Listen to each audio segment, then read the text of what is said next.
This is good. I didn't know whether to put this as a flop of the week or the wall of shame or the shrewd negotiator or all of the above, but here we go. Courtesy of NBC Miami, a man who was allegedly trying to burglarize a sports car.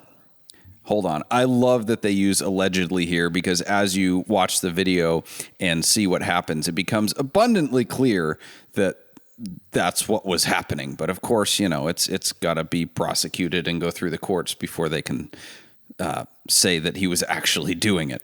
I do wonder, even they've got to use that word like you said, but I wonder, like, what else could he possibly have been trying to do? It's like, he's just checking it out. Well, we'll find out. He was allegedly trying to burglarize a sports car in a Miami Beach parking garage, and he ended up locked inside, and that's how he was caught. Amazing. So, just like many situations in which we find ourselves, he could get in but not get out. We're going to leave that right there and not go any farther with that analogy. Oh, boy.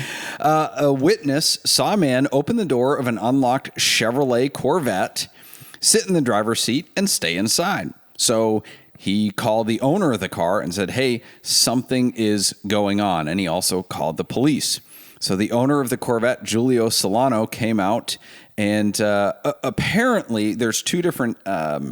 There's differing reports depending on which article you read. Solano may have owned a company that rents exotic and luxury vehicles. So if that's the case, he would likely be no stranger to having them stolen, because that seems to be a consistent theme with exotic car rentals. Another article said that he knew somebody in that garage who also owned an exotic car rental firm, and he alerted them and said, hey, somebody's snooping about trying to allegedly steal cars. So Solano walks up and starts filming because he sees somebody in his car, and he says, my brother, this is not your car. This is my car. I just love that sentence so much. Just, what? My guy, what's going on? Like, what are you doing? I can see our friend Bailey Walton walking up. My brother in Christ. Yes. This is not your car. This is my car. So the guy's trying to get out. He can't get out. And he asks the owner, Solano, says, hey man, you got to get out of my car. And the guy in the car says, well, for what? And it starts to get like defensive. This video is stinking hilarious. So the owner says, like, what do you mean? Like, you're trying to steal my car. Get out of the car. And he like holds up the key tag that dealers have on their keys. Like, you know, here's the VIN and stuff like that. That's what it appeared to be to me anyway. And was trying to say like, oh yeah, this is my car. Look, I have this tag. Yeah. A tag attached. So there was no key. It was just the tag. There's no key. So he couldn't get out of the car. Now, this may sound ridiculous, but let's take a look at, well, modern cars, but Corvettes especially. They have a little button to get in the car, and then they have a little button that you push with your thumb to get out. And if the battery's low or the key's not in it, it doesn't work. And there is a manual release down below. There has to be, right? Well, I would say I would like to come back to that. We'll come back to that. There has to be. But he didn't know where it was, so he was trapped inside the car because he either didn't know where the button was or the button was not working because he didn't have the key. Now, how he got in it but not out of it, maybe that's a design flaw, but he got in it, couldn't get out. I mean, normally when so I know a different car, you know, obviously this person was not used to it. You don't know where everything is. I mean, I know it takes me 12 years to find the gas release on any car I'm not in. Like, I get a rental car and it's like either in the glove box or under the dash or in the back. Like, it's all over the place. So I got him a little slack. If the cops are coming, though, I'm going to figure out where it is. I'm going to start pulling and pushing everything to get out of the car. Speaking of the cops finally arrived. Here's the kicker. They ordered the suspect to get out of the car. Makes sense. I mean, he could not comply. Yes, the arrest report says, quote, he could not open the door due to an unconventional door mechanism he could not figure out. Oh, man. So they drew their weapons and they opened the door for him. So easy enough. Got him out of the car, arrested him.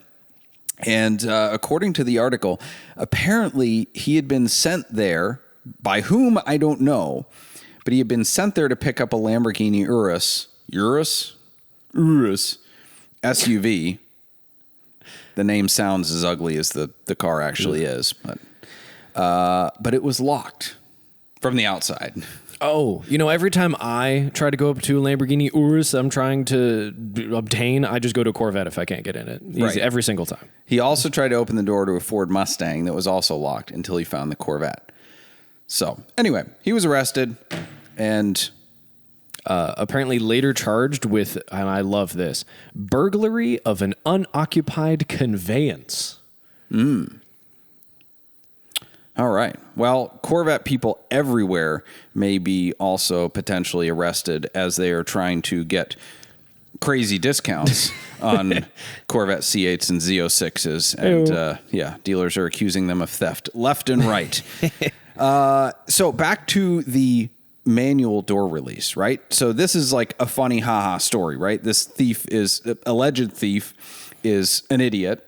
And I find it absolutely hilarious that he gets stuck in the car and that's how he gets caught. To say nothing of the guy that left his Corvette unlocked. Yeah, that's not a good start.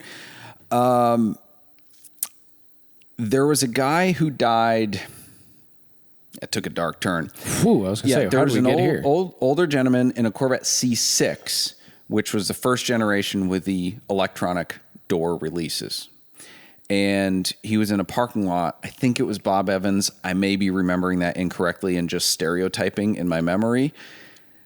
But he could not get out of the car because I guess his battery died in that scenario. And it was hot out.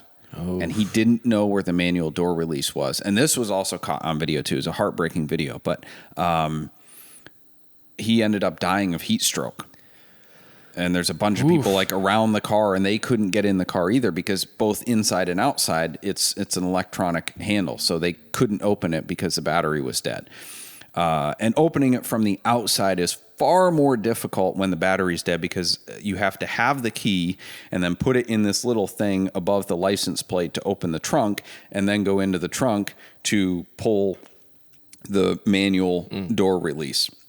So people can't just randomly get in your car. But obviously they didn't have the key, so they couldn't rescue him. But inside, there's just a door handle, a manual one, down by the floor mat that you pull and you could get out. But he didn't get that training from the salesman, I guess. I would like to argue that you shouldn't need that training. You think you should just know where it is? No, why did we replace something that worked perfectly fine? This I agree with. I cannot tell you, there has been no end to the frustrations that I've had with Corvette's electronic door handles, specifically. They are a pain in the rear. One, battery dies. It's like a 3-step process to get in. Two, like half the time you pull it, and if you pull it too much or too little or too quickly or too slow, it like releases but only opens one notch. What? So you do this annoying thing where you're like pulling full strength, but then it stops on its own latch, and so it's just annoying. And then inside, if the car's running or whatever, it locks it. So if you try to get out, you have to then like, find the unlock button, and it's so frustrating. You know what it's like on my Corvette, Doug? There's just a handle. It's either locked or it's unlocked. There's you pull just it and handle. the car opens. Yes. Wild concept. Yes. The only manual door handle I've ever seen confuse anyone is on the G-Body 911s because it's kind of like integrated. It's a design feature. And so I would have a lot of fun when I would give people rides, just not telling them where it was, and see people struggle, and just like this, their desperation would escalate as they are like feeling everything, and they'd like twist the door lock knob thing and be like, "This is it." Nope. And they I had one person that took like 2 full minutes to get out of a G-Body. And you just let him have ears on? And just sit there and watch. They didn't have social media back then, so they did. Yeah. My wife figured it out in like 5 seconds. I was proud of her. I feel like that's quicker than most. Yes. It took me a little bit my first time, but Anyway, we get better. Yes. Well, shrewd negotiator this week is what, Tyler? So this is another beautiful thing coming to us from Facebook. This is in regards to a marketplace listing for a 1983 Jaguar XJS V12. Sounds like a car I'm selling. Interesting. Does it really? Yeah. So this person messaged and said, complete rear brake job is $3,800 plus, according to my Jag mechanic.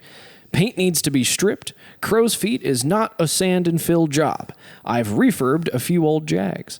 Let me know if you come down in price significantly. Thanks. Keep in mind, this is my Jag. I'm asking a whopping $4,000 for this Jaguar. $4,000 for a running and driving, albeit maybe not stopping very well, V12 Jaguar with a clean title. I mean, I feel like in today's car market, $4,000 is practically free. It's Pretty not much. It's like a few cases of liquid death. Exactly. Now you see my problem. Yes. But like 4,000, I don't know what coming down significantly is on $4,000. Yeah, like is it 2,000, 1,000, like $200? Yeah. Like what? I don't know. Yeah. And then, they followed up, later with, sell it fast. These are like apples under the tree. They're everywhere. With misspelled there, by the way. Of course. Ironically, when I was trying to find one, they were not everywhere. All of them were rusty and terrible. Now, the issue with these cars is, yes, the rear brakes are terrible. They're notorious for failing. These ones are pretty rusted out, but it's an inboard brake system. So you have to essentially disassemble the subframe to get to this brake system. So it's like a 30 or 40 hour job. Holy moly. So he's not wrong that it's expensive, but that's baked into the price. Everybody knows that all of them need this. So it's not like he's going to go find one for $5,000 that has fresh rear brakes. I thought it was interesting because I see this trend where people are essentially leading with insulting and just saying, here's all the things wrong with it. You're way off base in price, and thinking that's the way they're going to win me over and like scare me into discounting the car so much. And I don't know how. I mean, one, I just don't care. That negotiation tactic doesn't work on me. Maybe it works on other people, but I just told the guy to go pound sand. Well, it's like they're doing half of the Ed Bolian way to buy cars. They're doing the here's all the things wrong with it, but they're not following up with the here's why I am the only guy and you should sell it to me. They're just leaving it at the rude part and not actually negotiating. Well, and Ed Bolian says it in this nice, deep voice, Southern accent, kindly with lots of big words. This guy just went full mean on me. Thanks. Just love it. Also, this is like, these are gorgeous cars, but I'm so scared of them. I'm not sure I'd spend $4,000 on one. They terrify me. I literally only bought it to fill a hole at a car show, and then I'm selling it immediately. It's gone. So I'm in at $3,500. If anyone wants it for $3,500, take it off my hands. You should probably tow it away because the rear brakes don't work really at all. Nuts for Sticks is a brand celebrating the manual transmission in all its forms. So forget those flappy paddles because we like shifting ourselves. Check out our fun and funny stick-themed shirts at nutsforsticks.com and save 10% on your order using the discount code SWITCHCAST. That's nutsforsticks.com and use code SWITCHCAST. Thank you for joining us for Switchcast with Doug Tabbitt and Tyler Sanders, produced by Ethan Huffnagel.